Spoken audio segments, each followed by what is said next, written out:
The print के YouTube channel को subscribe करें और ताज़ा अपडेट्स पाने के लिए बेल आइकन दबाएं।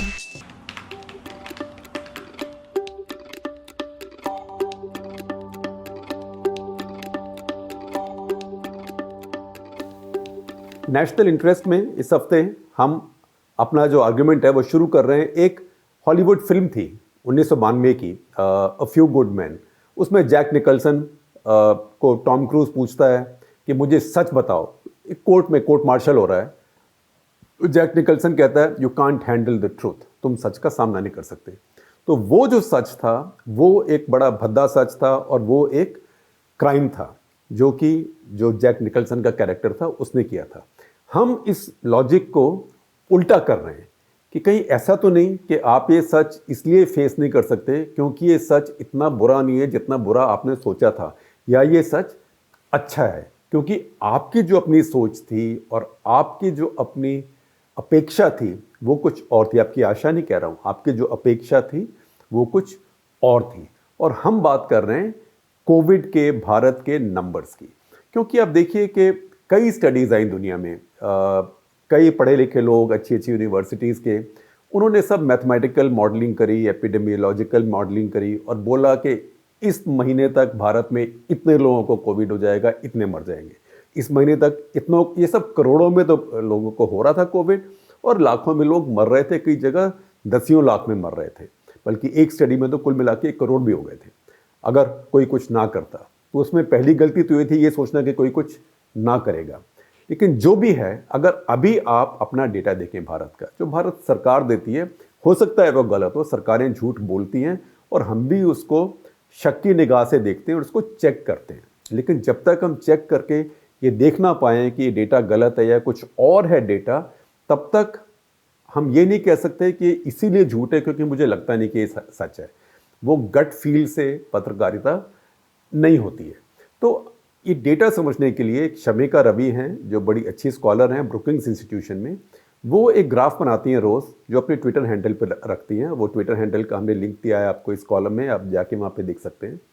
वो दिखाती हैं कैसे कि मार्च 12 के बाद भारत में जो इन्फेक्शंस हैं, इनका नंबर जो डबल होने का, दुगना होने का रेट है, वो कैसे चला है। तो पहले 3 दिन में डबल हो रहे थे, मार्च 23 तक, क्योंकि मार्च 12 को काफ़ी हमने पाबंदियां लगाई हमारे देश में, स्कूल कॉलेज बंद कर दिए गए, एयरपोर्ट बंद कर दिए गए, काफ़ी कुछ हुआ। तो उसके बाद से, और विदेशी यात्रा बंद कर दी गई। उसके बाद से मार्च 12 और 23 के बीच में ये 5 दिन में डबलिंग शुरू हो गई। फिर 23 से 29 के बीच में 4 दिन में हो गई। स्थिति थोड़ी ख़राब हो गई क्योंकि तबलीगी क्लस्टर वहाँ पे आया। जब तबलीगी क्लस्टर बीच में खप गया, उसके बाद ये फिर से स्थिति बेहतर होनी शुरू हो गई। तो जो 4 दिन में डबल होता था, दुगना होता था, फिर 5 में आया, फिर 6 में आया, फिर 7 में आया और अब 8 में आ गया है। अब आप कहेंगे जी वो तो भारत में है, भारत सरकार की बात वही डेटा लेके कह रही हैं।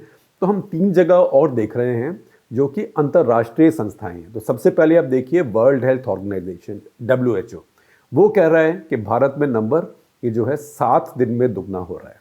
दूसरा European centre of disease control, वो भी कह रहा है कि 7 दिन में दुगना हो रहा है।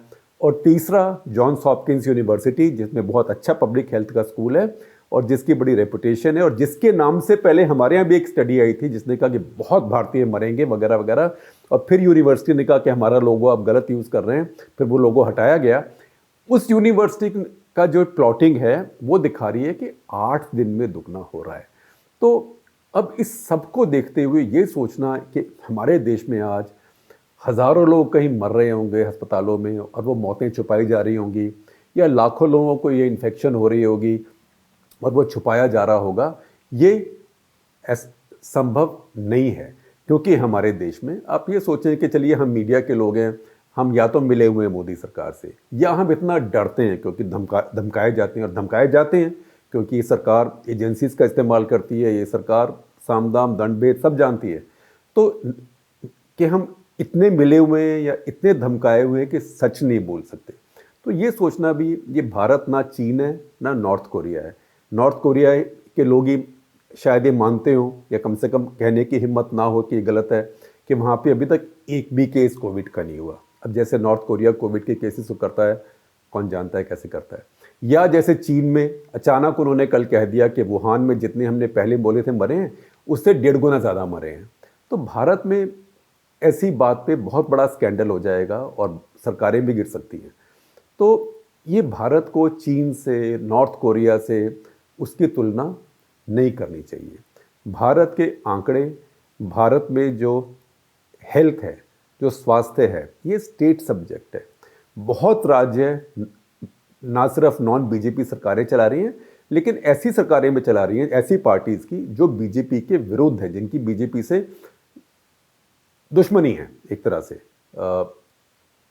तो इसमें सोचना कि सब मिल जाएंगे और ये सब ये नंबर सब छुपा लेंगे, ये संभव नहीं है।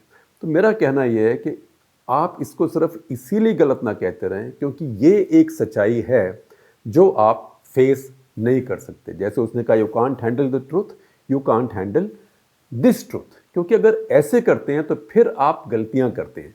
जैसे मैंने देखा कि एक, मेरे ख्याल बीबीसी में रिपोर्ट थी कि 2 डॉक्टर जिनका नाम किसी ने नहीं बताया, एक अस्पताल से थे जिसका नाम किसी ने नहीं बताया, और वहाँ कहा कि लोग बहुत मर रहे हैं और उनका टेस्ट भी नहीं किया जा रहा और बताया भी नहीं जा रहा कि वो कोविड से मर रहे हैं। तो उसके बाद अगर आप चेक करें, जैसे चेक किया गया बॉम्बे के जो बड़े बड़े अस्पतालों में, खास करके सरकारी अस्पतालों में, कहीं पे ये निमोनिया से या सांस की बीमारी से मरने वालों का नंबर बढ़ा नहीं था। कोविड हो या ना कोविड हो, वो अलग बात है, एक कारण तो होता है लोगों के मरने का, तो ऐसे नहीं था। अब हो सकता है इतने बड़े देश में कहीं 1 या 2 या 6 इक्का दुक्का केस हो, लेकिन ये सोचना कि यहाँ पे सैकड़ों हज़ारों मर जाएंगे, किसी को पता नहीं लगेगा, ये ना सिर्फ गलत है लेकिन ये एक इनसेंसिटिव भी है। और मैं बताऊंगा क्यों इनसेंसिटिव है। क्योंकि हमारा देश पहले इसको भुगत चुका है। अभी ये पुराने ज़माने की बात नहीं है, मैं 1918 के स्पेनिश फ्लू पेंडेमिक की बात नहीं कर रहा, मैं अभी आज से 15 साल पहले की बात कर रहा हूँ कि एड्स के नंबर्स में ये खबर सब मान गए और सब जगह फैलाई गई, और सब यूएन एड्स ने भी अपना डेटा दिया कि भारत में 57 लाख HIV एड्स के केसेस हो गए हैं। 57 लाख उस समय दुनिया में सबसे ज़्यादा थे, और जिस रफ्तार से वो बढ़ रहे थे, बिल गेट्स ने 2002 में आके कहा भारत में $100 मिलियन उन्होंने दिए एड्स के लिए, और फिर कहा कि 2010 तक भारत में 2.5 करोड़ लोगों को एड्स हो जाएगा। 2.5 करोड़, आप सोचिए 2010 में कितने लोग थे। तब शत्रुघ्न सिन्हा ने कहा था, वो स्वास्थ्य मंत्री थे, कि ये पैनिक कर रहे हैं। लेकिन इस बात को सब मान गए। भारत सरकार ने भी ये डेटा माना हुआ था। भारत सरकार के भी जो ऑफिशियल फिगर थे वही 57 लाख या 5.7 मिलियन थे। फिर एक दिन अचानक एक पेपर आया लैंसेट में, और लैंसेट के पेपर ने कहा जिस तरीके से कैलकुलेट किया गया है ये गलत है, इसको ठीक कीजिए। और जैसे वो आया तो ऐसी एक सीटी बजी कि सब लोगों ने, जितने महानुभाव हैं, यूएन से शुरू होते हुए, यूएन एड्स से शुरू होते हुए, वो नंबर एकदम 57 लाख से 25 लाख कर दिए। तो आप सोचिए कितने साल तक भारत के ऊपर 140% की एग्जैजरेशन लगी हुई थी, और भारत की दुनिया भर में बदनामी हो गई। तब तक इंडिया नंबर 1 था दुनिया में एड्स में, अब फिर से नंबर 3 हो गया इमीडिएटली, क्योंकि साउथ अफ्रीका और नाइजीरिया आगे थे। और उसके बाद से भारत का HIV एड्स नंबर कम हो रहा है, ज़्यादा नहीं हो रहा है। तो उस समय भी सब लोग, जितना हमारा हेल्थ मीडिया है, एक्टिविस्ट हैं, NGOs हैं, पब्लिक हेल्थ कम्युनिटी है, उसमें कहीं इसकी क्वेश्चनिंग नहीं हुई, और सब इसी गाड़ी में चल पड़े, क्योंकि इसी गाड़ी की तरफ सारी फंडिंग भी चली गई। और मैं ये कहना चाहता हूँ कि ये नहीं है कि देश के अब स्वाभिमान को चोट पहुँचती है, यही बड़ी बात है। इससे असली जीवन में भी नुकसान होते हैं। जैसे कि ये सारे रिसोर्सेज और सारी अटेंशन उस समय HIV एड्स को शिफ्ट हो गई, और रिसोर्सेज तो उतने ही होते हैं, फंड्स तो उतने ही होते हैं, वो ट्यूबरकुलोसिस से हट गए। और ट्यूबरकुलोसिस जो है वो भारत की सबसे बड़ी स्वास्थ्य की समस्या है। तो आप ये आर्टिकल पढ़िए, हमारे YouTube पेज को सब्सक्राइब कीजिए, हमारे Facebook पेज को लाइक कीजिए, और अपनी प्रतिक्रिया भेजिए, हम आपको जवाब देंगे।